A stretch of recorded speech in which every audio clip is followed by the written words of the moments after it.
Soal pajak ini memang menjadi isu yang diperbincangkan, apalagi ada usaha yang selama ini begitu dekat dengan kita bicara soal media digital, yaitu Google, yang ternyata begitu lekat dengan keseharian masyarakat Indonesia, tapi usaha ini nggak bayar pajak.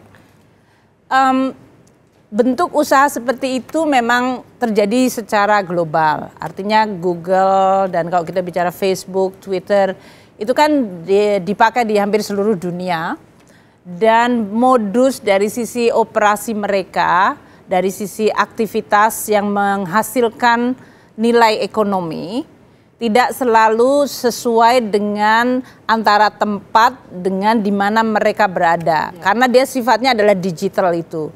Tapi ini menimbulkan suatu masalah keadilan. Di semua negara dan tidak hanya Indonesia, di Inggris, Prancis, Australia, India, kita sekarang menganggap bahwa terutama masyarakat kita yang sangat-sangat cepat sekali mengabsorpsi adanya produk-produk teknologi seperti itu, platform, yang tentu telah menimbulkan suatu aktivitas ekonomi baru atau bentuknya baru, tapi sekarang makin sulit untuk dipajakin. Ya.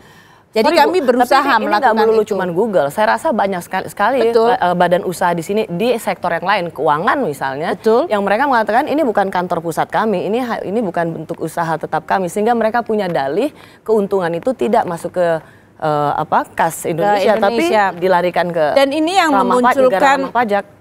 Rosi, di dalam forum kayak G20, OECD, atau pada saat pertemuan tahunan di IMF, World Bank, menteri-menteri keuangan dan gubernur bank sentral itu kan berkumpul. Sebagai policy maker kita selalu melakukan perbandingan dan menukar catatan apa-apa yang dihadapi masing-masing, dan sehingga kita juga bisa belajar satu sama lain karena ekonomi itu semakin terhubung atau connected.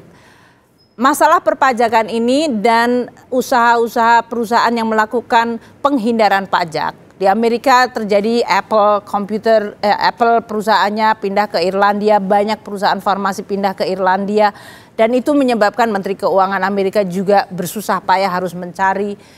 Dan itu yang terjadi di hampir semuanya, Starbucks di Inggris. Kita semua para policy maker sepakat bahwa menutup kemungkinan perusahaan-perusahaan itu melakukan penghindaran secara mudah melalui apa yang disebut shopping. Dia melakukan shopping di mana tempat yang paling kecil atau nggak ada pajaknya. Dan dia kemudian pura-pura membuat headquarter di tempat itu. Itu adalah praktek yang sama sekali tidak diakui atau akan dilawan. Dan makanya ada pertukaran informasi, pertukaran di dalam penindakan perpajakan yang ini sekarang sudah disepakati dan tahun 2018 akan mulai dilaksanakan. Jadi mereka harus bayar pajak? Mereka harus bayar pajak karena kegiatan ekonomi ada di sini dan memang nilai tambahnya ada di sini.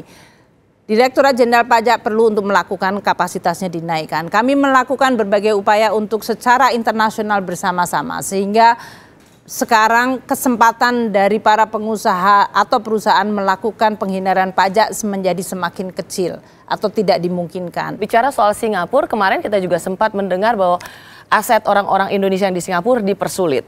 Ibu sendiri saya dengar langsung menelpon mereka, langsung berhadapan dan bicarakan bahwa mereka harus mengikuti apa yang menjadi undang-undang Indonesia. Apa yang terjadi, Bu? Benarkah mereka punya niat untuk menghalang-halangi tax amnesty Indonesia? Jadi seperti saya katakan, di dunia ini sekarang semua pemerintah melakukan atau menerima rezim yang disebut saling melaporkan kalau ada transaksi yang mencurigakan. Apakah itu di dalam rangka untuk menerasir atau mengidentifikasi dalam rangka narkoba, terorisme, atau hal-hal yang sifatnya illegal trafficking, manusia ataupun barang. Nah, Singapura sebagai negara yang mematuhi atau memulai untuk mengadopsi undang-undang itu, perbankannya tentu harus melakukan pelaporan kalau ada suatu transaksi yang dianggap di luar kebiasaan. Tax amnesty ini kan di luar kebiasaan karena perusahaan Indonesia sekarang melakukan compliance. Mereka bisa saja berargumen bahwa kalau dia ikut tax amnesty berarti selama ini dia melanggar undang-undang pajak. Sehingga kalau dia adalah basisnya dianggap ada unsur kriminal, apakah kriminal pajak, memang mereka harus melaporkan. Namun Undang-Undang Indonesia mengatakan betul, maka tax amnesty ini dibuat bahwa transaksi itu sekarang adalah legal. Memang kita memberikan tax amnesty ini sebagai suatu wahana bagi perusahaan-perusahaan dan individu untuk kemudian sekarang melakukan kepatuhan. Sehingga mereka tidak bisa diklasifikasikan sebagai suatu aktivitas kriminal.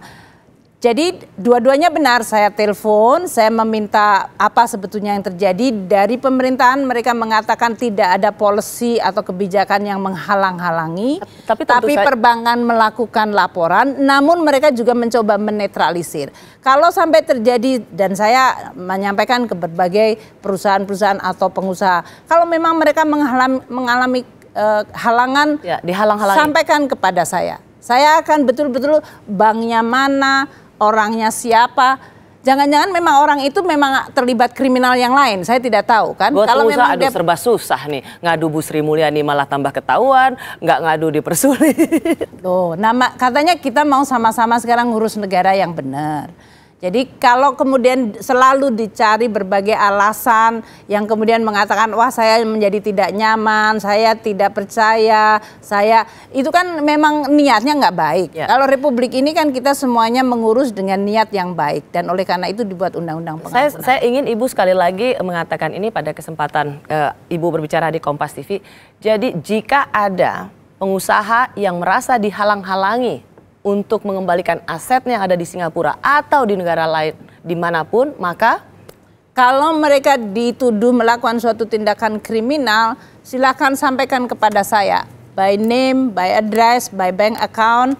Kalau mereka mengatakan saya mau mendeklarasi katakanlah 10 triliun dan saya ingin repatriasi dan kemudian mereka merasa dihalang-halangi, sampaikan kepada saya. Nanti saya akan betul-betul ngecek apakah betul itu yang terjadi. Wow. Oh betul, mereka yang punya 10 triliun, 100 triliun, 1000 triliun silahkan saja. Buat saya itu menunjukkan bahwa Indonesia memang memiliki potensi yang sangat besar. Ya. Tapi saya tidak ingin mendengar bahwa itu dijadikan sebagai alasan demi alasan yang kemudian mereka tidak menggunakan undang-undang pengampunan pajak itu sebagai sarana untuk memulai kepatuhan di dalam membayar pajak. Meskipun undang-undang pengampunan pajak ini sendiri sedang mengalami judicial review di Mahkamah Konstitusi, Ibu sendiri bertindak sebagai wakil presiden atau pemerintah dalam hal ini untuk memberikan kesaksian. Bagaimana Ibu bisa ya ini biasa sih sebenarnya bahwa satu undang-undang diuji di Mahkamah Konstitusi. Tapi bagaimana Ibu sekali lagi mengatakan bahwa ini adalah sebuah produk yang tidak melanggar konstitusi dan sama sekali tidak melanggar prinsip keadilan. Karena selama ini memang dianggap saya udah bayar pajak tapi masih dikejar-kejar juga. Mereka yang tidak bayar pajak malah diampuni.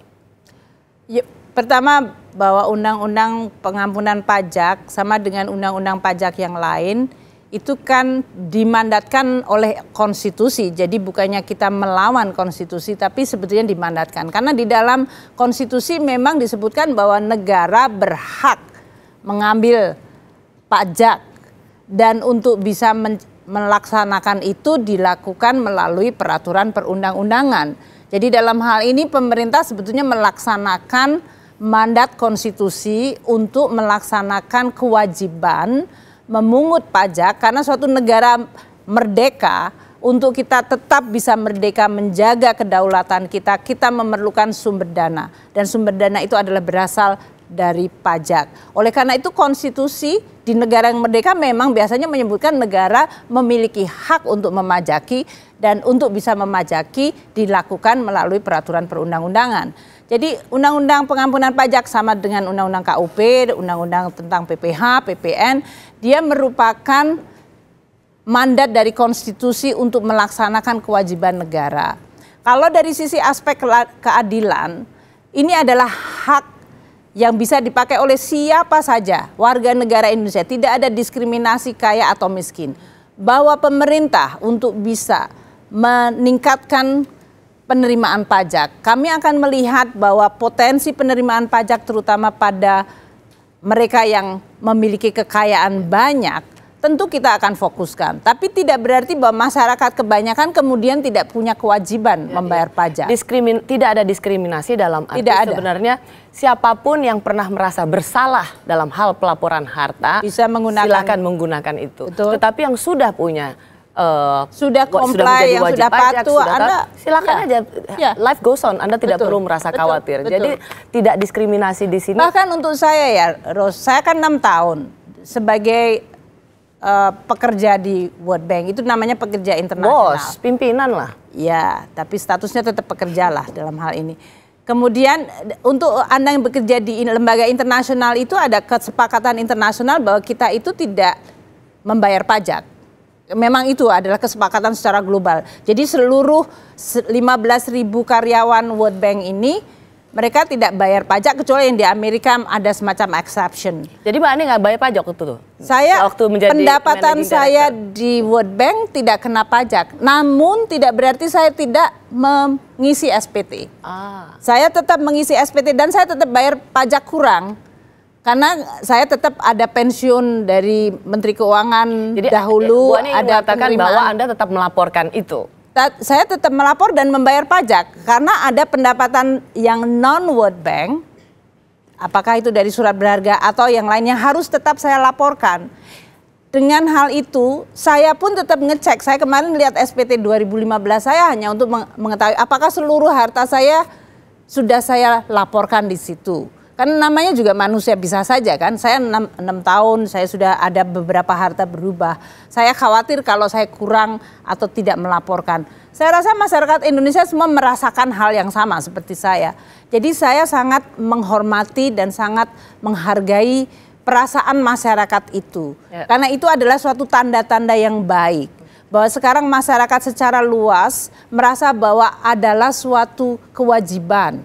Dan perlu untuk mewujudkan cinta kita kepada Republik ini adalah dengan salah satunya membayar pajak secara patuh.